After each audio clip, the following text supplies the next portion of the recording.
என்ன Dharshini, BP last டைமை விட இவ்ளோ ஹையா இருக்கு? பிரெக்னன்சி டைம்ல இவ்ளோ ஹையாலாம் இருக்க கூடாது. என்ன தேவா, உன் ஒய்ஃப பத்திரமா பாத்துக்க வேணாமா? டாக்டர் நான் நல்லா பத்திரமா தான் டாக்டர் பாத்துக்கிறேன். அப்படிங்களா சார்? இப்ப எத்தனை செக்கப்னு சொல்லி பார்க்கலாம்.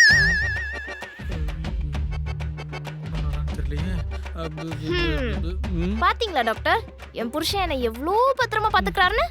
என்ன தேவா? அது ஒண்ணு இல்ல டாக்டர், காலையில கொஞ்சம் சின்ன பெட்ரோல் ப்ராப்ளம், அது இங்க வந்து நிக்குது. சின்ன ப்ராப்ளமா?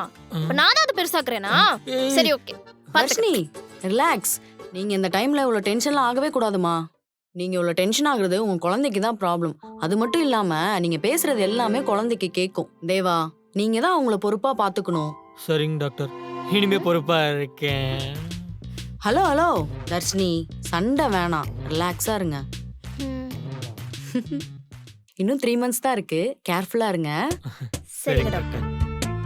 போலாமா? ம், ம். பாத்து ம். டாக்டர், இந்த ஃபீவர் தலைவலிலாம் வராம இருக்க டேப்லெட் இருக்க மாதிரி ஆ, பொண்ணுங்க மூட் ஸ்விங் ஆகி கோவப்படாம இருக்க டேப்லெட் இருக்கு. அதெல்லாம் இன்னும் கண்டுபிடிக்கல தேவா. மேபி நாங்களாம் மூட் ஸ்விங்ஸ்ல இருக்கனால தான் ஆம்பளைங்களாம் கொஞ்சமாச்சும் எங்களை பார்த்து பயப்படுறீங்கல்ல. அந்த டேப்லெட் கண்டுபிடிக்காம இருக்கிறதே நல்லதுதான். நல்ல டாக்டர், வரேன் டாக்டர்.